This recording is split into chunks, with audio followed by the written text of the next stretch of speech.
بسم اللہ الرحمن الرحیم الحمد للہ رب العالمین والصلاة والسلام علی رسولہ الکریم وعلی آلہ واصحابہ اجمعین وعلی کل من تبعہم بإحسان الی یوم الدین۔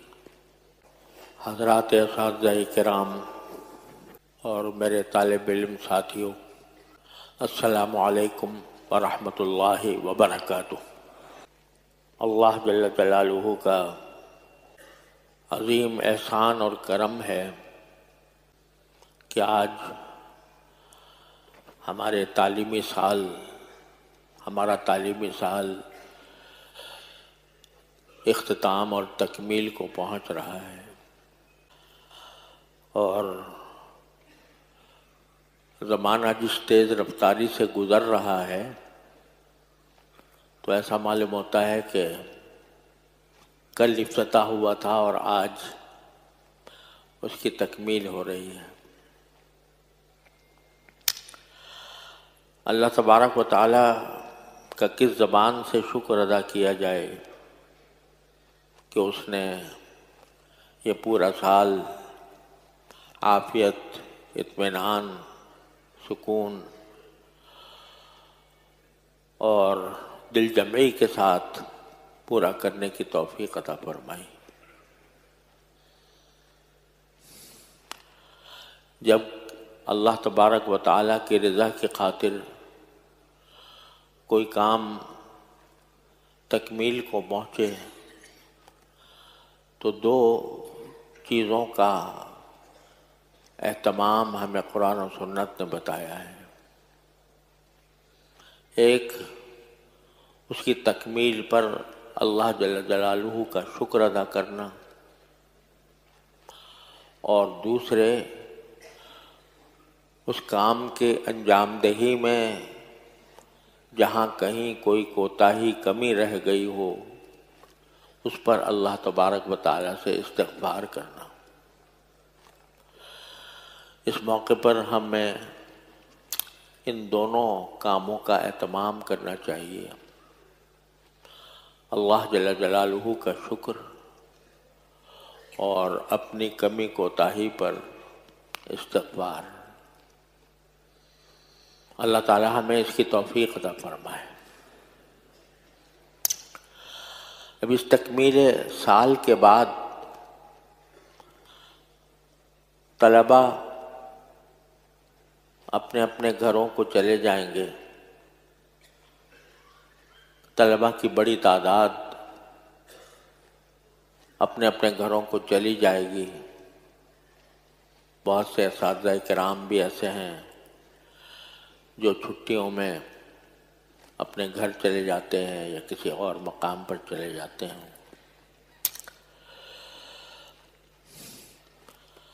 اور دارالعلوم کی فضا سنسان ہونے لگتی ہے، ہو جاتی ہے، کیونکہ دارالعلوم کی آبادی طلباء اور اساتذہ ہی سے ہے۔ جب تک اساتذہ اور طلباء موجود رہتے ہیں، ان کا باہمی تعلق قائم رہتا ہے، تو سارا دارالعلوم آباد نظر آتا ہے۔ اور جب یہ چلے جاتے ہیں تو ایک سنسان سی کیفیت معلوم ہوتی ہے۔ اور میرا تجربہ تو یہ ہے کہ تعلیم و تعلم کا جب تک سلسلہ جاری رہتا ہے، اس وقت تک اوقات میں بھی برکت ہوتی، اور اس وقت میں کام بھی زیادہ ہو جاتا ہے۔ اور جب یہ تعلق عارضی طور پر منقطع ہوتا ہے تو بظاہر تو چھٹیاں ہوتی ہیں، اور چھٹیاں ہونے کے اندر کام زیادہ ہونا چاہیے، وقت زیادہ ملنا چاہیے، لیکن چھٹیوں کے اندر وہ برکت کام میں نہیں رہتی جو تعلیم کے زمانے کے اندر اللہ تبارک و تعالیٰ عطا فرماتے ہیں۔ بہرحال ہم وہ زمانہ جب طلباء اور اساتذہ کم ہوتے ہیں تو ہم وہ زمانہ اداسی کے ساتھ گزارتے ہیں اور نئے سال کے انتظار میں رہتے ہیں۔ طلبہ میں سے ایک بڑی تعداد الحمدللہ ان کی ہے جو دورہ حدیث کی تکمیل کر چکے ہیں، اور آج انشاءاللہ ان کی دستار بندی بھی ہوگی۔ وہ ہیں اب اس کے بعد یہاں سے جانے کے بعد وہ کس طرح کام کریں اور کس طرح اپنی تعلیم کے مقاصد کو حاصل کریں، اس کے بارے میں حضرت مولانا مفتی عبدالرؤوف صاحب، حضرت مولانا عبدالرحمن صاحب مدظ اللہما نے آپ حضرات کو نصیحتیں فرمائی ہیں۔ اللہ تعالیٰ ان پر عمل کی توفیق عطا فرمائے۔ لیکن میں مختصراً یہ عرض کرنا چاہتا ہوں کہ جو طالب علم اپنی تعلیم سے کی تکمیل کرنے کے بعد اپنے گھروں کو جائیں گے تو وہ در حقیقت دارالعلوم کے سفیر ہیں، جو اپنے گھروں میں جا کر اپنے اپنے علاقوں میں جا کر دین کا کچھ کام کرنے کی کوشش کریں گے۔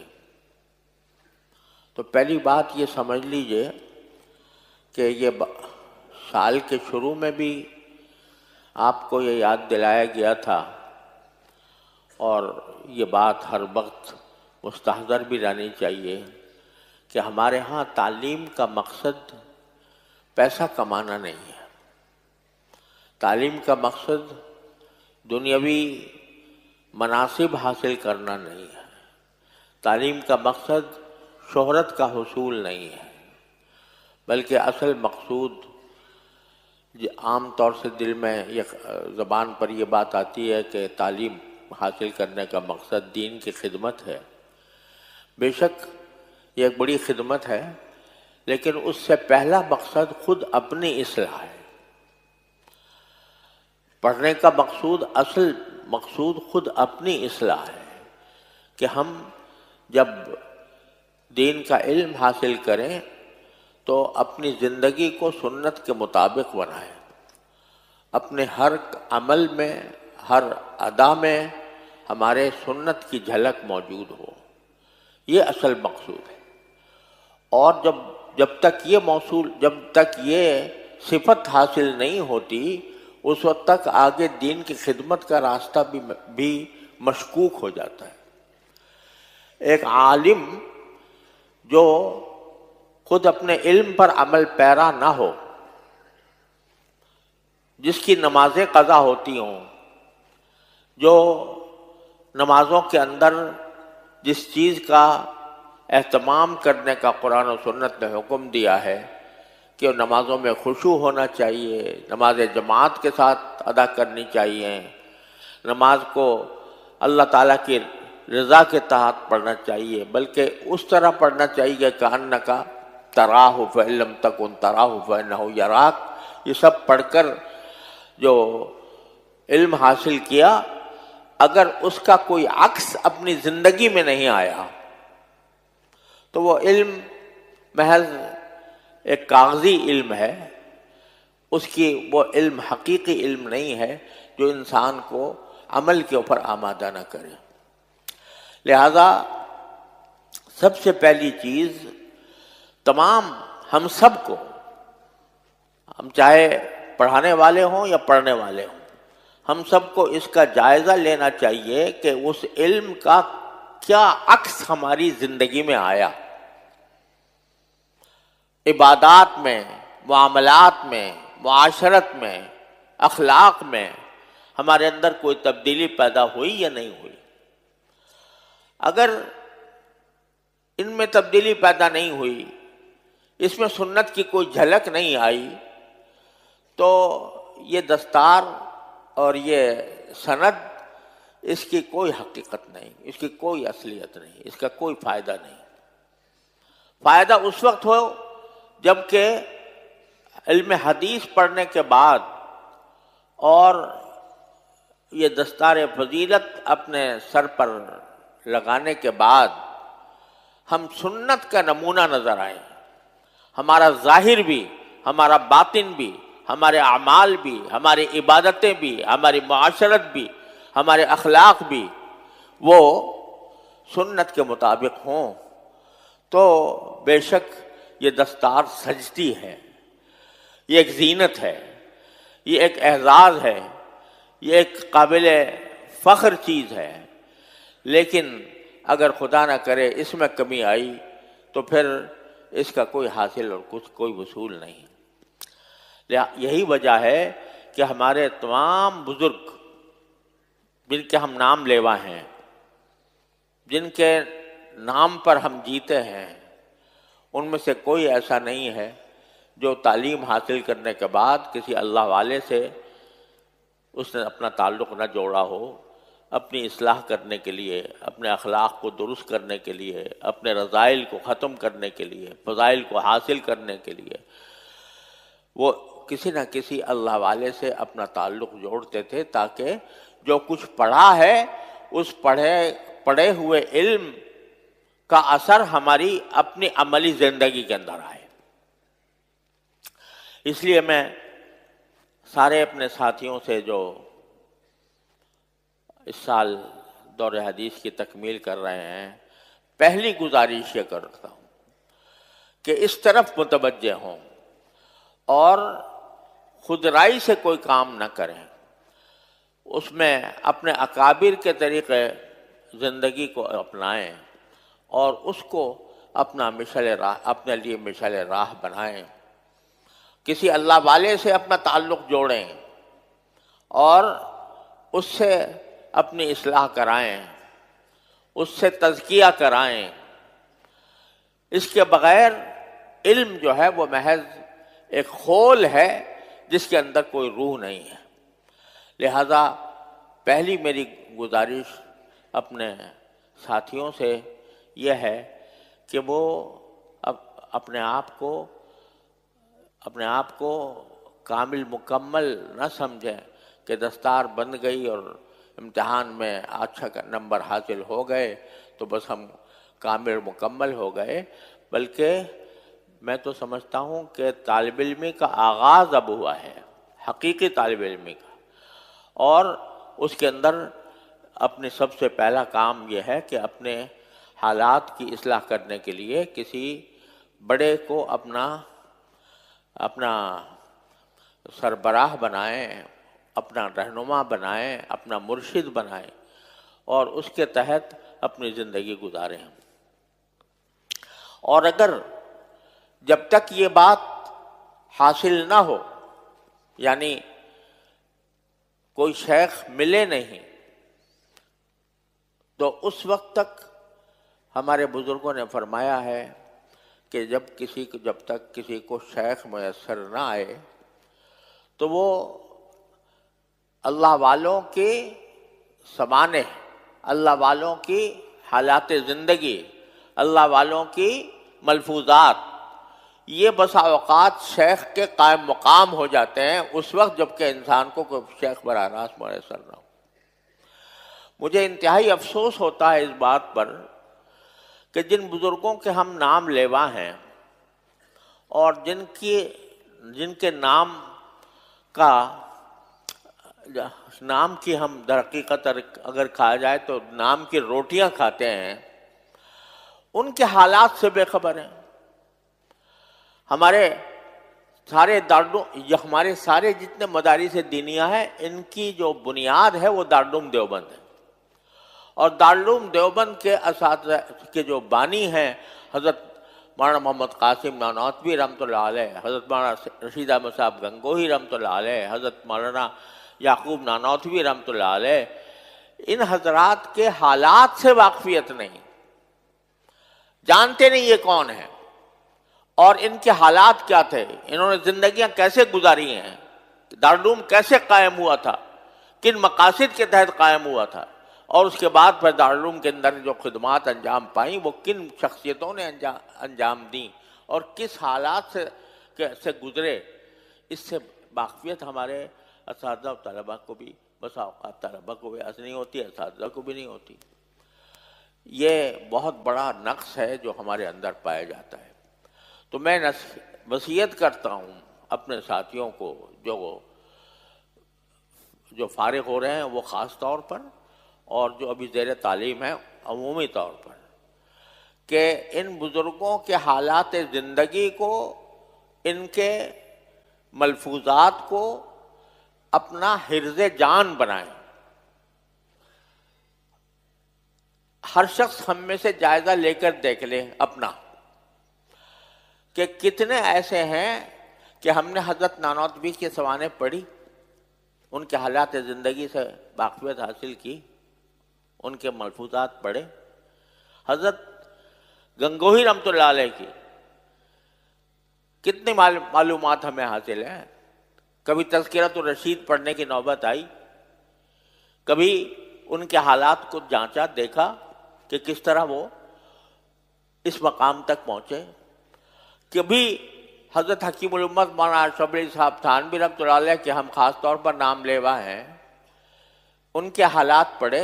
اشرف السوانح کتنے لوگوں نے پڑھی ہے، اور کتنے ان کے ملفوظات اور مفاہیم سے کتنا استفادہ کیا ہے۔ تو افسوس یہ ہے کہ اگر اس کا یہ سوال کیا جائے ہم میں سے اکثر لوگوں سے، تو شاید جواب نفی میں ہوگا کہ نہیں، کچھ نہیں پڑھا۔ اس کا مطلب یہ ہے کہ ہم ابھی تک اپنے اکابر سے وابستہ نہیں ہو سکے پوری طرح۔ یہ ایک بہت بڑی خامی ہے جو ہمارے اندر پائی جاتی ہے، اور میرا اللہ کے نام پر ارادہ ہے، اللہ تعالیٰ نے زندگی دی، اور زندگی نہ ہو تو کم از کم میں وصیت کرتا ہوں کہ آئندہ سال سے جہاں ہم تعلیم کا ایک نظام الحمدللہ چلا رہے ہیں، جس کی تفصیل آپ حضرات نے سنی ہے مختلف شعبہ جات کی، تو وہاں ایک نظام تزکیہ کا اور اصلاح نفس کا، یہ ہم باقاعدہ نظام بنا کر اس کو اپنے ہاں جاری کریں۔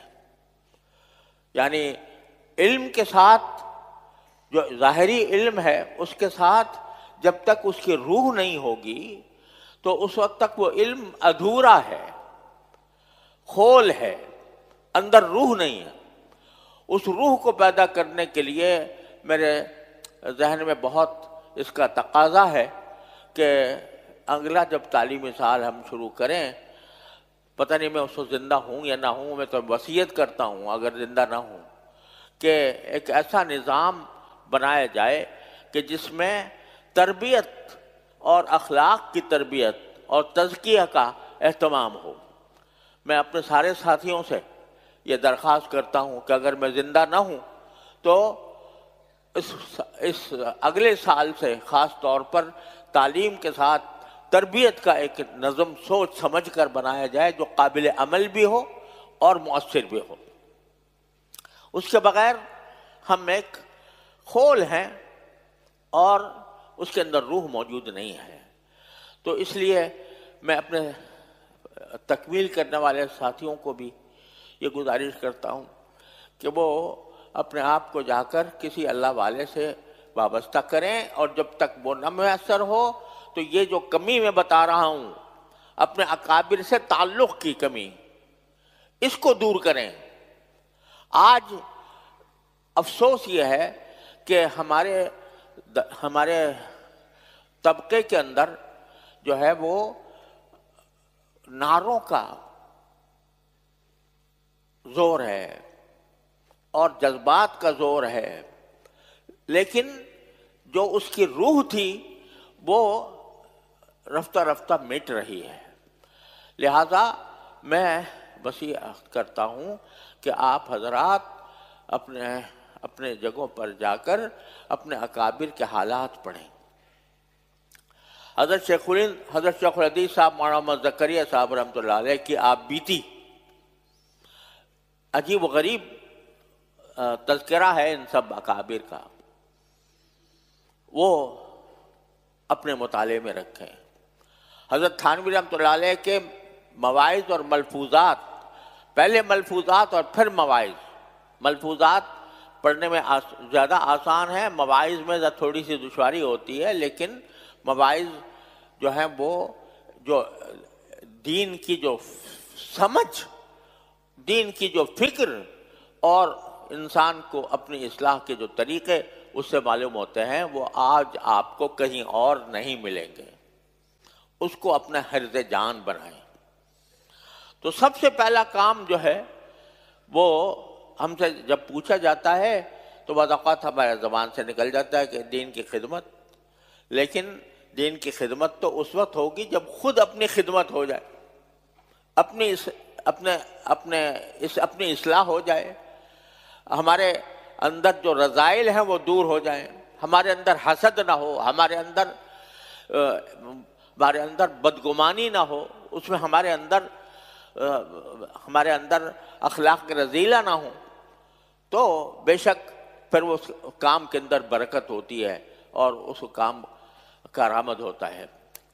اور اسی طرح میں یہ بھی عرض کرتا ہوں کہ آپ نے ماشاءاللہ دارالعلوم کے مختلف شعبوں کی تفصیل سنی،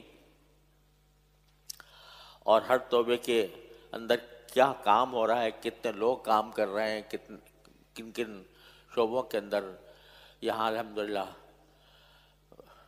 کام کیا جا رہا ہے. اس سے آپ کو 2 سبق لینے چاہیے. ایک سبق یہ کہ ہمارے دین نے ہمیں جہاں عبادات وغیرہ کا حکم دیا ہے وہاں ہمیں نظم و ضبط کا بھی طریقہ سکھایا ہے. تو یہ سارے کام جو آپ کو سنائے گئے مختلف شعبہ جات کے، یہ الحمدللہ ایک نظم و ضبط کے ساتھ ہو رہے ہیں. اور الحمدللہ یہ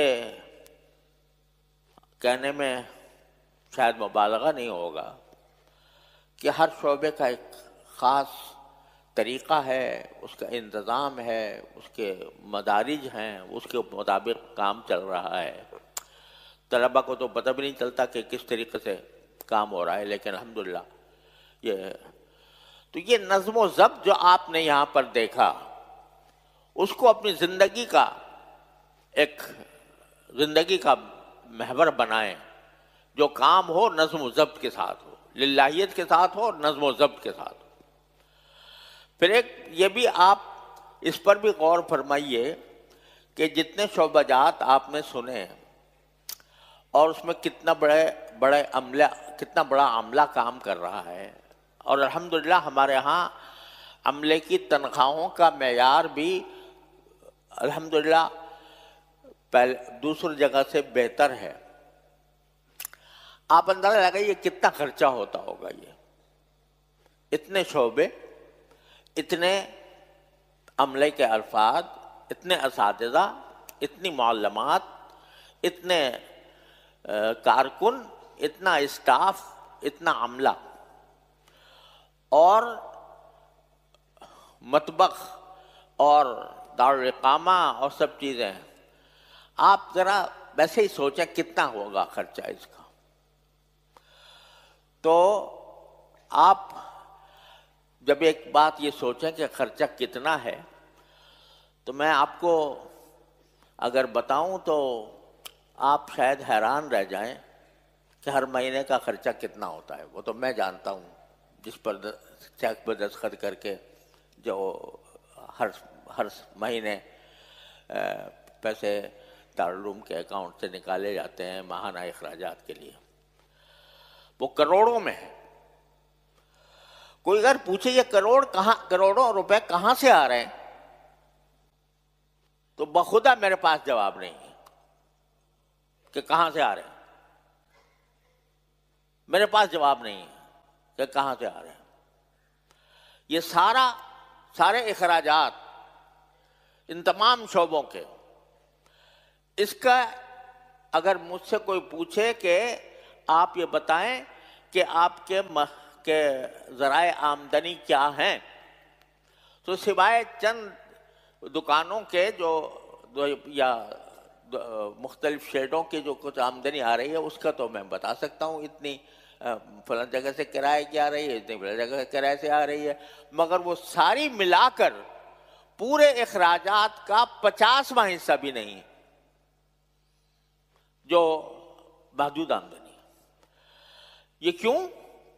اس لیے کہ حضرت محمد قاسم نانوتوی رحمۃ اللہ علیہ نے جو اصول ہرشگانہ مقرر فرمائے تھے، 8 اصول بتائے تھے دارالعلوم دیوبند کے قیام کے وقت میں، وہ 8 اصولوں میں سے ایک اصول یہ ہے کہ مدرسہ جب قائم کریں تو اس میں زیادہ کوشش یہ ہو کہ کوئی مستقل ذریعہ آمدنی نہ ہو، بلکہ اللہ کے بھروسے پر قائم کیا جائے۔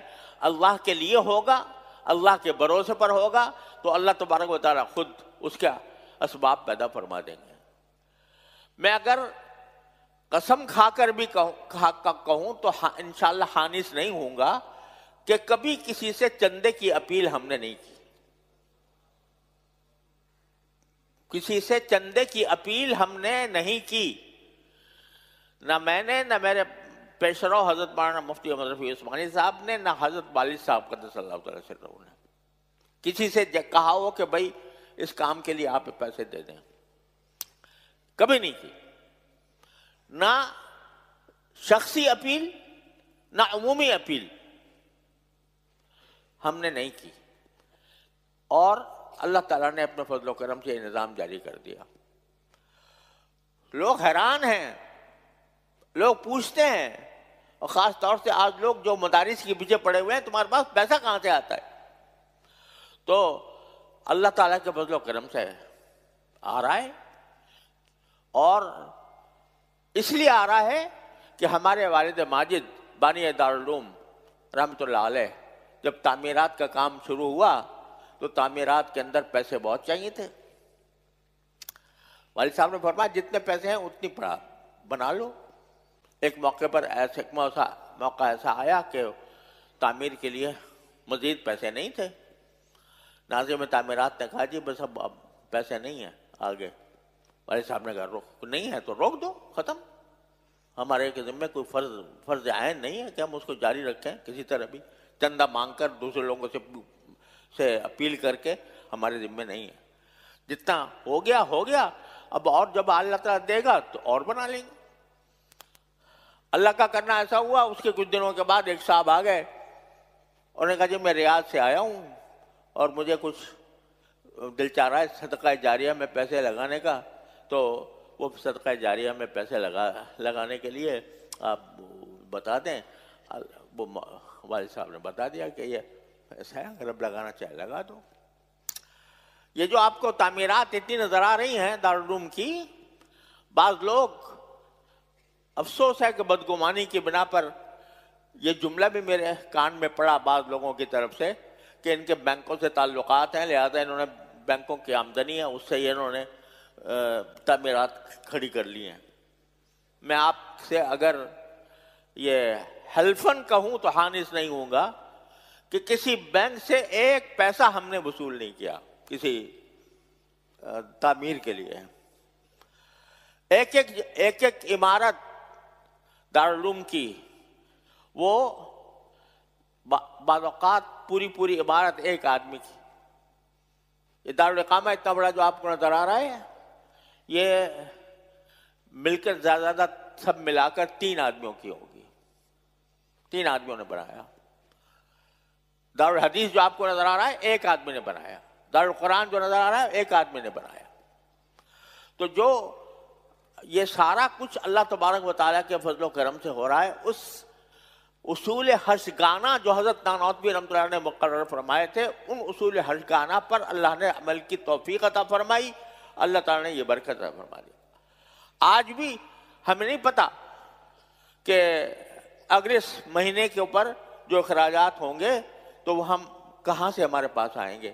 الحمدللہ اللہ نے، اللہ تبارک و تعالیٰ کے فضل و کرم سے، چونکہ نظام حساب کا اتنا صاف ستھرا ہے، حسابات کا نظام پر ہم لاکھوں خرچ کرتے ہیں صرف نصاب کو درست رکھنے کے لیے، لہذا اس حساب ایک ایک پائی کا، ایک ایک پیسے کا حساب واضح ہے، کوئی اس میں پوشیدگی نہیں ہے، کوئی اس میں غموض نہیں ہے، وہ اس طریقے سے اللہ تعالیٰ وہ کر رہے ہیں۔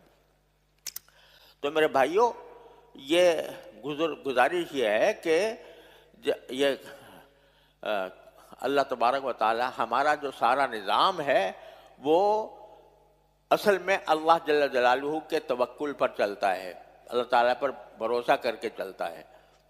اس کے لیے نہ ایسا ہوتا ہے کہ پہلے منصوبہ بنایا جائے اور منصوبہ بنا کر لوگوں سے چندے مانگے جائیں اور وہ چندے مانگ کر پھر وہ اس میں علم اور اہل علم کی تذلیل و تحقیر کی نوبت آئے۔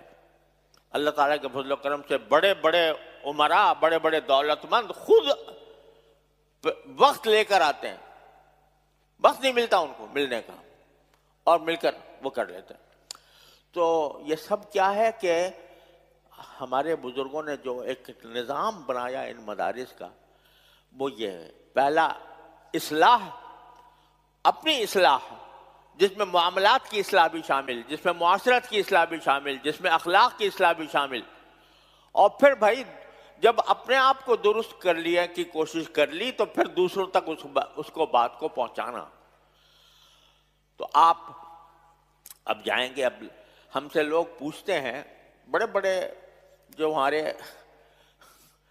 ہمارے اصحاب اقتدار ہیں اور اصحاب حکومت ہیں، وہ ہم سے پوچھتے ہیں یہ اتنے سارے لوگ آپ نکالتے ہیں، ان کی کھپت کہاں ہوگی؟ یہ کہاں جائیں گے؟ کھپت کہاں ہوگی؟ وہ اس لیے پوچھتے ہیں کہ ان کے نزدیک اور ساری دنیا کے نزدیک، سوائے مدارس دینیہ کے، ساری دنیا کے نزدیک تعلیم کا واحد مقصد ہے پیسہ کمانا۔ واحد مقصد یہ ہے۔ پوچھو کسی اسکول کالج کے طالب علم سے جو مدرسے سے وابستہ نہ ہو، یونیورسٹی کا طالب علم سے، بھائی کیوں پڑھ رہے ہو؟ کیا جواب دے گا؟ یہ کہ کیریئر اچھا بنانا ہے۔ کیریئر کا لفظ بہت آج کل چلا ہوا ہے، اپنا کیریئر بنانا ہے۔ کیریئر کے کیا معنی ہے؟ کہ ہمارا معاشی مستقبل درست ہوگا۔ پیسہ کمانا واحد مقصد ہے پڑھائی کا۔ کسی سے آپ یہ نہیں سنیں گے کہ ہم اس لیے تعلیم حاصل کر رہے ہیں کہ اپنے ملک و ملت کی خدمت کریں۔ کسی طالب علم، یونیورسٹی کے کسی طالب علم سے، کالج کے کسی طالب علم سے آپ پوچھو تو کیا کوئی یہ جواب دے گا کہ میں اس لیے پڑھ رہا ہوں کہ میں اپنے ملک و ملت کی خدمت کروں؟ وہ تو یہ کہہ رہا ہے کہ میرا کیریئر اچھا ہونا چاہیے، میرا معاشی مستقبل اچھا ہونا چاہیے، پیسہ زیادہ ملنا چاہیے جہاں سے بھی ملے۔ جب یہ مقصد ہو گیا تو انسان ایک بکاؤ مال بن گیا، وہ ایک مال تجارت ہے، جو جتنی بڑی بولی لگائے وہ اسے لے جائے۔ چنانچہ ہمارا سارا ٹیلنٹ، یعنی ساری ذہانت اور مہارت کے حامل افراد آپ دیکھو سب باہر ہیں۔ آج ہم سے صنعت کار یہ شکوہ کرتے ہیں کہ جی ہم نئی انڈسٹری کیسے لگائیں، ہمارے پاس آدمی موجود نہیں ہے، اس کے چلانے والے ماہرین موجود نہیں ہیں، باہر چلے گئے۔ کوئی امریکہ کی خدمت کر رہا ہے، کوئی برطانیہ کی کر رہا ہے، کوئی دبئی کی کر رہا ہے، کوئی ابوظبی کی کر رہا ہے، کوئی خلیج کے ملکوں کی کر رہا ہے۔ وہاں جا کر جگمگا دیا انہوں نے ان شہروں کو اور ملکوں کو۔ کس نے جگمگایا؟ ہماری ذہانت کے لوگوں نے، ہماری انسانی طاقت نے جا کر لگا دیا۔ کیوں جگا دیا؟ اس لیے کہ پیسہ مقصد تھا، پیسہ مقصد تھا، لہذا وہاں جو بولی زیادہ لگائے گا وہ اس کو لے جائے گا، کتنا بڑا ماہر آدمی ہو۔ یہاں یہ سکھایا جاتا ہے کہ بھئی تمہارا واحد مقصد پہلے اپنی اصلاح ہے، اور دوسرا مقصد یہ ہے کہ تم ملک و ملت کی خدمت کرو اور اپنے انسانوں کو دعوت دو، اسلام کی طرف دعوت دو، یہ مقصد ہے۔ اس میں یہ ہم پہلے دن سے ہم یہ پڑھاتے ہیں کہ دنیا مقصود نہیں ہے تمہارا، دنیا مقصود نہیں ہے، مقصود اپنی اصلاح، اپنے آپ کو اچھا انسان بنانا، اور یہ کہ اپنے اس اچھا بنانے کے لیے دوسروں کی خدمت کرنا، یہ مقصود ہے۔ اس میں اللہ تبارک بتعالی جتنا دے دے اس پر قناعت، جتنا دے دے حلال طریقے سے اس پر قناعت. یہ ہے جو سبق ہم دوسروں کو دیتے، اپنے ساتھیوں کو دیتے ہیں. تو جب وہ قناعت کا دل میں ان کے قناعت بیٹھ جاتی ہے تو پھر ان کا مقصود زندگی پیسہ کمانا نہیں رہتا، وہ نہ کوئی خدمت کرنے کی طرف متوجہ ہوتے ہیں، اس میں جو کچھ مل رہا ہے اس پر قناعت کرتے ہیں. اور جب اللہ کے لیے قناعت اختیار کر لیتا ہے کوئی شخص، اور جب اس قناعت کے اوپر بھروسہ کر لیتا ہے کہ میرا مقصود زندگی پیسہ نہیں ہے، تو پھر اللہ تبارک و تعالیٰ کی سنت یہ ہے کہ دنیا بھی اس کے پاس آتی ہے، ذلیل ہو کر آتی ہے. تاتی ہی دنیا وہی راغمہ، ذلیل ہو کر اس کے پاؤں میں گرتی ہے. اگر کوئی شخص ایک مرتبہ دنیا سے منہ موڑ لے اور منہ موڑ لے اللہ کے لیے، تو ایسا وقت بھی آتا ہے کہ دنیا اس کے قدموں میں آ کر ڈھیر ہوتی ہے. تاتی ہی دنیا وہی راغمہ. لیکن یہ کب ہوتا ہے؟ جب آدمی صدق دل کے ساتھ اس مقصد کو اپنا لے جس مقصد کے لیے اس نے پڑھائی کی ہے، تو پھر یہ ہوتا ہے. اور آج بھی باوجود کہ فارغ جو مدرسے کا پڑھا ہوا شخص ہے، بازار میں اس کی کوئی بڑی قیمت نظر نہیں آتی، لیکن آج بھی میں پورے وثوق کے ساتھ کہتا ہوں کہ اگر کسی نے اچھی استعداد کے ساتھ پڑھ لیا اور علم صحیح عمیق وسیع علم حاصل کر لیا، اس کو کبھی ناقدری کا شکوہ نہیں ہوگا. آج بھی ایسے یعنی مدرسوں کے پڑھے ہوئے لوگوں کی مانگ، ایسے لوگوں کی جن کی استعداد اچھی ہو، آج بھی کوئی مانگ کم نہیں ہوئی، بڑھ گئی ہے.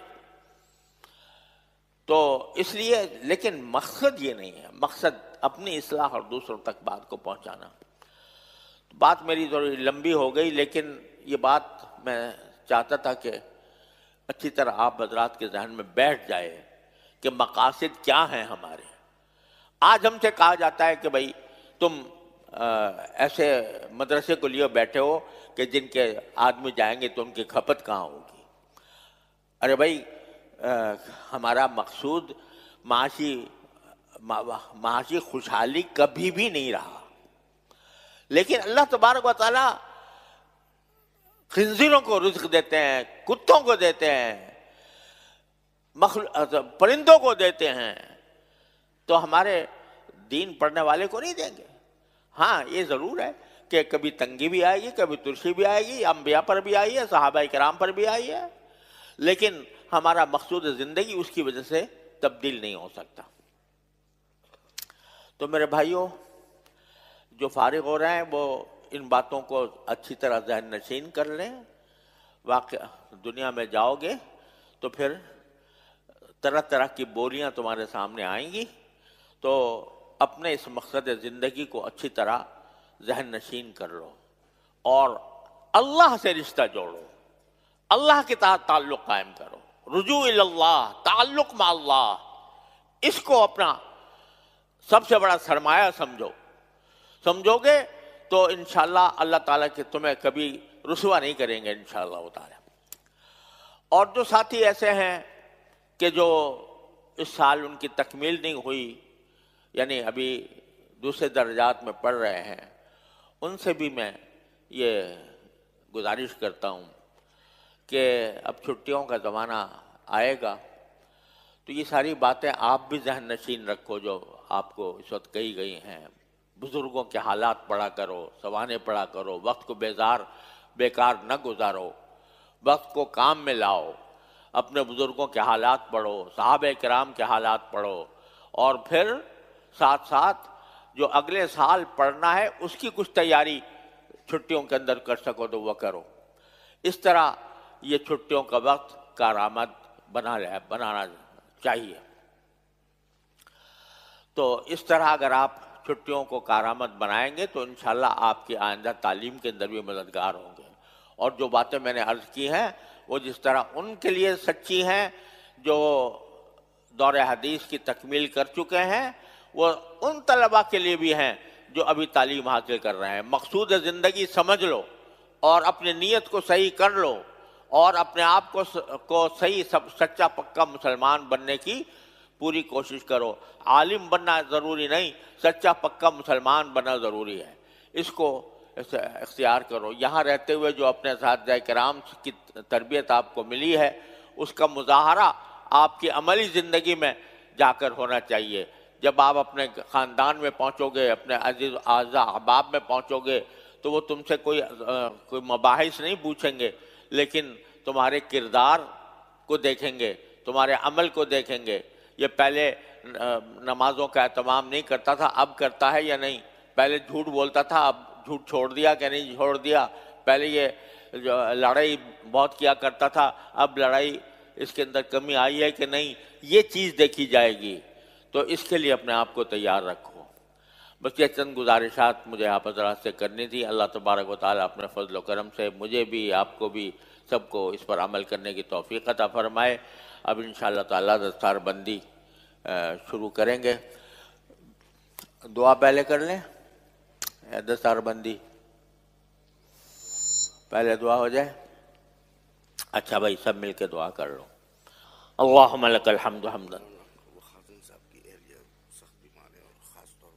ٹھیک ہے، اللہم لک الحمد حمدا دائما مع دوامک، ولک الحمد حمدا خالدا مع خلودک، ولک الحمد حمدا دائما مع دوامک۔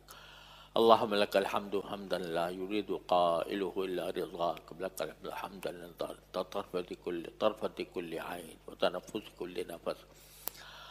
ربنا اللهم صل على سيدنا محمد وعلى آل سيدنا محمد كما صليت على إبراهيم وعلى آل إبراهيم إنك حميد مجيد۔ ربنا ظلمنا أنفسنا وإن لم تغفر لنا وترحمنا لنكن من الخاسرين۔ ربنا آتنا في الدنيا حسنة وفي الآخرة حسنة وقنا عذاب النار۔ اللهم انفعنا بما علمتنا وعلمنا ما ينفعنا، اللهم انفعنا بما علمتنا وعلمنا ما ينفعنا، اللهم انفعنا بما علمتنا وعلمنا ما ينفعنا، اللهم وفقنا لما تحب وترضى من القول والفعل والعمل والنية والهدي إنك على كل شيء قدير۔ اللهم إنا نسألك علما نافعا وعملا صالحا متقبلا ورزقا واسعا حلالا طيبا۔ اللهم إنا نعوذ بك من علم لا ينفع ومن قلب لا يخشع من دعاء لا يستجاب لها۔ رب تقبل توبتنا واغسل حوبتنا واجب دعوتنا وثبت حجتنا وسدد ألسنتنا واسلل سقيمة صدورنا يا أرحم الراحمين۔ اللهم إنا نستعينك على طاعتك، اللهم إنا على ذكرك وشكرك وحسن عبادتك، اللهم اجعلنا من عبادك المنيبين إليك المقبتين إليك، اللهم اجعلنا من عبادك المنيبين إليك المقبتين إليك۔ اللهم يا أرحم الراحمين زدنا ولا تنقصنا وأكرمنا ولا تحنا وأعطنا ولا تحرمنا وآثرنا ولا تؤثر علينا وأرضنا وارض عنا وأرضنا وارض عنا يا أرحم الراحمين۔ یا اللہ یا رحمان یا رحیم یا کریم، اپنے فضل و کرم سے ہمارے گناہوں کو معاف فرما دیجیے۔ یا اللہ ہم سے جو کچھ غلطیاں کوتاہیاں یا اللہ اس سال کے دوران ہوئی ہوں، یا اللہ اپنے رحمت سے ان سب کو معاف فرما دیجیے۔ یا اللہ اس کی اصلاح کی بھی توفیق عطا فرمائیے، معاف بھی فرما دیجیے، آئندہ اصلاح کی بھی توفیق عطا فرمائیے۔ یا اللہ یا رحمان یا رحیم یا کریم، اپنے فضل و کرم سے جو طلباء دورہ حدیث کی تکمیل کی جنہوں نے کی ہے، یا اللہ ان کو اپنے خاص بندوں میں شامل فرما لیجئے۔ یا اللہ اپنے خاص بندوں میں شامل فرما لیجئے۔ یا اللہ ہمیں اور ان کو، یا اللہ سب کو اتباع سنت کی توفیق کامل اور راسخ عطا فرمائیے۔ یا اللہ ہمارے ظاہر و باطن کی اصلاح فرما دیجئے۔ یا اللہ ہمارے ظاہر و باطن کی اصلاح فرما دیجئے۔ یا اللہ ہمیں حسن اخلاق عطا فرمائیے، حسن اعمال عطا فرمائیے۔ یا اللہ جو کچھ خدمت آپ کی بارگاہ میں بن پڑی، جو عمل آپ کی بارگاہ میں بن پڑا، یا اللہ اس کو قبول فرما لیجئے۔ جئناک ببضاعۃ مزجاۃ فاوف لنا الکیل وتصدق علینا۔ یا اللہ اپنے رحمت سے، اپنے فضل و کرم سے ٹوٹی پھوٹی جو کچھ خدمت ہم سے بن پڑی، یا اللہ اس کو قبول فرما لیجئے، اس کی خامیوں اور کوتاہیوں کو معاف فرما دیجئے، یا اللہ آئندہ ان سے بچنے کی توفیق عطا فرمائیے، یا اللہ ہر طرح کے شر سے ہماری حفاظت فرمائیے، یا اللہ دشمنوں کی دشمنی سے، اے اللہ فتنہ ہر طرح کے ظاہری اور باطنی فتنوں سے ہماری حفاظت فرمائیے، یا اللہ مدارس دینیہ، یا اللہ آپ کے دین کے علم کی درسگاہیں ہیں، یا اللہ ان کی حفاظت فرمائیے، یا اللہ ان کے اوپر طرح طرح کے مسائل ان کو درپیش ہیں، اے اللہ ان سب مسائل کو اپنے فضل و کرم سے حل فرما دیجیے، یا اللہ ان کو اپنے کام میں ان کے کاموں میں برکت عطا فرمائیے، ان کو راہ راست پر رکھیے، یا اللہ غلط راستوں سے پڑنے سے بچائیے، یا اللہ اپنے رحمت سے ان کو صحیح معنی میں ایسے سچے پکے مسلمان یہاں سے پیدا فرمائیے جو آپ کے دین کے اوپر صحیح کاربند ہوں، یا اللہ یا رحمان یا رحیم یا کریم۔ سارے طلباء کو جو اس وقت چھٹیوں میں جائیں گے، یا اللہ ان چھٹیوں کو کارآمد بنانے کی توفیق عطا فرمائیے، یا اللہ ان کو اضاعت وقت سے محفوظ رکھے، یا اللہ ان کو اتباع سنت کی توفیق عطا فرمائیے، یا اللہ اپنے رحمت سے اپنے فضل و کرم سے ان کے تمام اعمال و اخلاق کو درست رکھنے کی توفیق عطا فرمائیے، یا اللہ یا رحمان یا رحیم یا کریم۔ ہمارے مدرسے کو، دارالعلوم کو یا اللہ ظاہری اور باطنی ترقیات عطا فرمائیے، یا اللہ اس کو نظر بد سے، حاسدین کے حسد سے، فسادیوں کے شر سے اللہ یہ محفوظ فرمائیے، اللہ تمام مدارس دنیا کی حفاظت فرمائیے، یا اللہ یا رحمان جن لوگوں نے ہم سے دعا کی فرمائش کی ہے، اللہ ان سب کی مرادوں کو عافیت کے ساتھ پوری فرما دیجیے، یا اللہ یا رحمان ہمارے متعلقین میں جو بیمار ہیں انہیں شفاء کامل عاجل عطا فرما، یا اللہ ہمارے جو خازن صاحب عبدالمالک صاحب جو خازن دارالعلوم کے، ان کے اہلیہ بیمار ہیں، یا اللہ ان کو صحت و عافیت کاملہ عاجلہ مستمر عطا فرما۔ حضرت مولانا قاری احمد میاں تھانوی مدظ الہم علیل ہیں، بیمار ہیں، یا اللہ ان کو شفاء کاملہ عاجل عطا فرما، یا اللہ حضرت مولانا فضل الرحیم صاحب اشرفی، حضرت مولانا مفتی مختار الدین صاحب رحمۃ اللہ علیہما، یا اللہ ہمارے سامنے دنیا سے رخصت ہو گئے، یا اللہ اپنے رحمت سے ان کی مکمل مغفرت فرمائیے، ان کو درجات عالیہ عطا فرمائیے، ان کے فیوض سے ہمیں محروم نہ فرمائیے، یا اللہ یا رحمان یا رحیم یا کریم۔ اور بھی جن لوگوں نے ہم سے مختلف دعاؤں کی درخواست کی ہے، یا اللہ اپنی رحمت سے ان کو صحت و عافیت کاملہ عاجلہ مستمر عطا فرما، یا اللہ اور بھی لوگوں نے مختلف مقاصد کے لیے دعا کی فرمائش کی ہے، ایک صاحب ہیں ان کے نرینہ اولاد کی، یا انہوں نے دعا کی درخواست کی، یا اللہ ان کو نرینہ اولاد عطا فرما، یا اللہ جو اولاد سے محروم ہے اللہ ان کو عافیت کے ساتھ، سہولت کے ساتھ اللہ نیک اولاد عطا فرمائیے، یا اللہ جو بیمار ہیں انہیں شفاء کامل و عاجل عطا فرما، جو تنگ دست ہیں ان کے تنگ دستی کو دور فرما، جو اور کسی طرح پریشان ہیں ان کی پریشانیوں کو رفع فرما دی، یا اللہ یا رحمان یا رحیم یا کریم۔ بہت سے مردوں اور خواتین نے ہم سے صحت کی دعا کی بھی درخواست کی ہے، بعض نے اپنے مسائل کو حل کرنے کے لیے درخواست کی ہے، یا اللہ آپ سب کی مرادوں کو خوب جانتے ہیں، اپنے رحمت سے ان کی مرادیں پوری فرما دیجیے، ہر طرح کے شر سے ہماری بھی حفاظت فرمائیے، یا اللہ یا رحمان یا رحیم یا کریم۔ یہ دارالعلوم یا اللہ آپ کے نیک بندوں نے، مخلص بندوں نے قائم فرمایا، یا اللہ وہ ہمارے ہاتھوں میں آ گیا، یا اللہ اپنے رحمت سے ہمیں اخلاص، اسی درجے کا اخلاص عطا فرمائیے، اسی درجے کی یا اللہ اسی درجہ کا تقوی عطا فرمائیے، اسی درجہ کی الہیت عطا فرمائیے، اور الہیت کے ساتھ اپنی رضا کی خاطر کام کرتے رہنے کی توفیق عطا فرمائیے، اور ہر طرح کے ظاہری باطنی فتنوں سے محفوظ فرمائیے۔ ربنا تقبل منا انك انت السميع العليم اللهم لا تدع لنا ذنبا الا غفرته ولا هما الا فرجته ولا دينا الا قضيته ولا حاجة من حوائج الدنيا والآخرة الا قضيتها ويسرتها يا ارحم الراحمين۔ ربنا تقبل منا إنك أنت السميع العليم وتب علينا إنك أنت التواب الرحيم وصلى الله تعالى على خير خلقه سيدنا مولانا محمد وعلى آله وأصحابه أجمعين آمين برحمتك يا رب.